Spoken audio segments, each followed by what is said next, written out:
আসসালামু আলাইকুম। গত কিছুদিন আগে শেখ হাসিনা তার এক নেতার সাথে কথা বলার সময় বলেছিল তিনি বাংলাদেশের কাছাকাছি আছে, যেকোনো সময় চট করে দেশে ঢুকে যাবে। তো এরপর আমি এই বিষয়ের উপর একটা ভিডিও আপলোড করেছিলাম।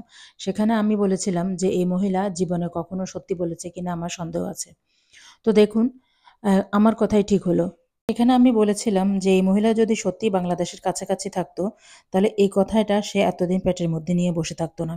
সে নিজ থেকেই ফোন করে তার দলের নেতাকর্মীদের এটা জানিয়ে দিত। তার দলের নেতাকর্মীরা তার কাছে ফোন করা পর্যন্ত সে বসে থাকতো না। আমার ধারণাটাই ঠিক হলো। যেহেতু সে এ ধরনের একটা কথা ছড়িয়ে দিয়েছে, তো মানুষের মনে অবশ্য প্রশ্ন জাগছে যে তিনি আসলে কোথায় আছে। অবশেষে সেই উত্তরও পাওয়া গেছে। ভারতের প্রধানমন্ত্রী নরেন্দ্র মোদীর সরকার নিশ্চিত করেছে যে হাসিনা ভারতে আছে এবং তিনি দিল্লিতে আছে। তবে দিল্লির কোথায় আছে এ বিষয়ে তারা স্পষ্ট কোনো কিছু বলেনি। তবে ব্রিটিশ সংবাদ মাধ্যম ফিনান্সিয়াল টাইমসের কাছে গোপনে অনেকে দাবি করেছেন শেখ হাসিনা ভারত সরকারের সেফ জোনে আছে। সাথে তার মেয়ে সাইমা ওয়াজেদও রয়েছে। সংবাদ মাধ্যমটির সূত্রমতে দিল্লির উচ্চবিত্তের পার্ক বলে খ্যাত লোধি গার্ডেনে দলবল সহ ঘুরে বেড়াতে দেখা গেছে শেখ হাসিনাকে।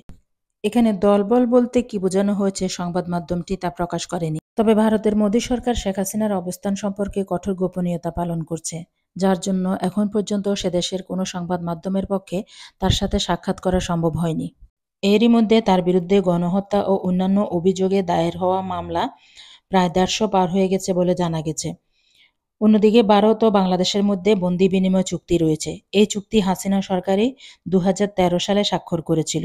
বাংলাদেশের ক্ষমতাসীনরা চাইলে ওই চুক্তি ব্যবহার করে তাকে ফেরত চাইতে পারেন। অন্তর্বর্তী সরকারের আইন উপদেষ্টা আসিফ নজরুল বলেছেন, ভারতের সঙ্গে আমাদের করা ওই চুক্তির আওতায় তাকে ফেরত চাইতে পারি। তিনি আরও বলেন, আপাতত আমরা আশা করছি ভারত তাকে বাংলাদেশের অস্থিরতা তৈরির সুযোগ দিবে না, যা তিনি মিথ্যা ও ভুয়া তথ্য ছড়িয়ে চেষ্টা করছেন। সম্প্রতি একই ধরনের মন্তব্য করেছেন বাংলাদেশের অন্তর্বর্তী সরকারের প্রধান ডক্টর ইউনূসও। তিনি বলেছেন, বাংলাদেশ ফেরত চাওয়ার আগ পর্যন্ত ভারত যদি তাকে রাখতে চায় তাহলে শর্ত হলো তাকে চুপ থাকতে হবে। তো দর্শক, আমার ধারণা ইনি চুপ থাকার পাত্রী না।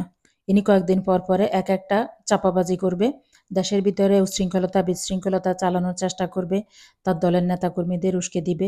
এভাবে আমার মনে হয় তিনি যতদিন বেঁচে থাকবে এভাবেই করতে থাকবে। ভালো থাকবেন। পরবর্তী কোনো টপিকস নিয়ে আবার কথা হবে।